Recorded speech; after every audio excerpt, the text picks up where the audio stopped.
Hello, Ungoogleable. Welcome to your life. Today is beautiful. Please listen. He stole radios and earphones and hid an antenna up in trees. For a while, he listened to a lot of conservative talk radio. Later he got hooked on classical music, Tchaikovsky and Brahms. Yes, Bach. No, Bach is too pristine, he said. He went through a spell of listening to television shows on the radio, Theater of the Mind, he called it. Everybody Loves Raymond was a favorite. But his undying passion was classic rock, The Who, AC/DC, Judas Priest, and above all, Lynyrd Skynyrd. We covered hundreds of topics while chatting in jail, and nothing received higher praise than Lynyrd Skynyrd. They will be playing Lynyrd Skynyrd songs in 1,000 years, he proclaimed. He also stole the occasional handheld video game Poemon, Tetris, Dig Dug, but the majority of his free time was spent reading or observing the forest.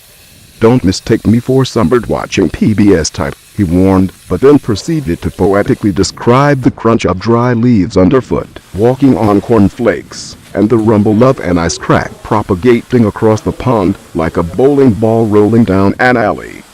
He stole hundreds of books over the years. His preference was military history. He named William Shirer's The Rise and Fall of the Third Reich as his favorite book, but he took whatever was available. Magazines were more common. When he finished them, he'd create bricks of magazines, bound with electrical tape, and bury them in the ground to level out his camp. Beneath his tent area were dozens of these bricks. I unearthed a stack of National Geographics, with the dates still legible, 1991 and 1992. I also saw People, Cosmopolitan, Glamour, and Vanity Fair. There was even a collection of Playboys. One book Chris never stole was the Bible. I can't claim a belief system, he said. He celebrated no holidays. He meditated now and then, but did not pray. With one exception. When the worst of the Maine winter struck, all rules were suspended.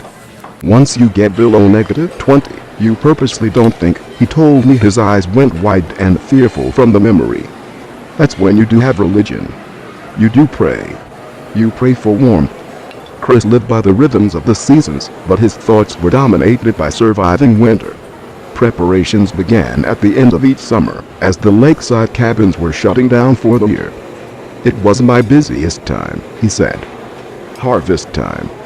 A very ancient instinct, though not usually associated with crime. His first goal was to get fat. This was a life-or-death necessity. I gorged myself on sugar and alcohol, he said. It's the quickest way to gain weight, and I like the inebriation. The bottles he stole were signs of a man who'd never once, as he admitted, ordered a drink at a bar. Allen's coffee-flavored brandy, Seagram's Escape's strawberry daiquiri, something called whipped chocolate Valley Vines, from the label, fine chocolate, whipped cream, and red wine.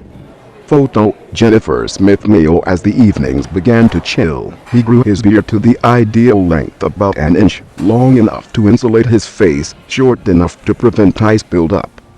He intensified his thieving raids, stocking up on food and propane. The first snow usually came in November.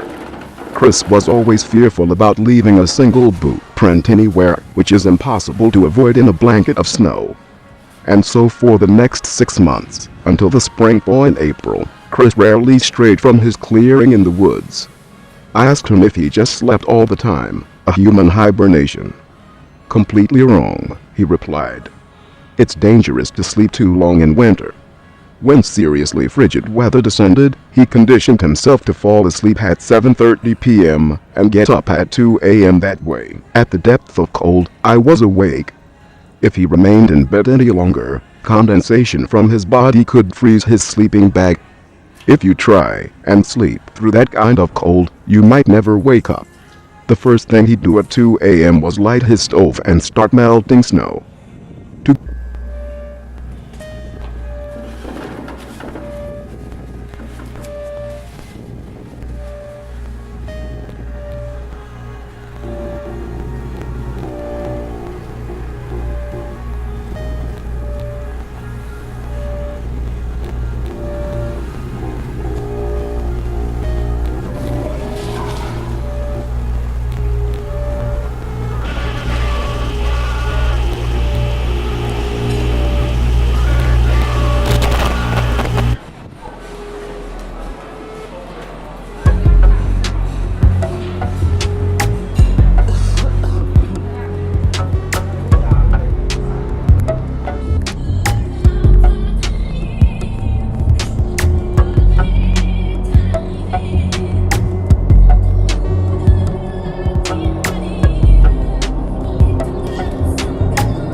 Mic check 1 2.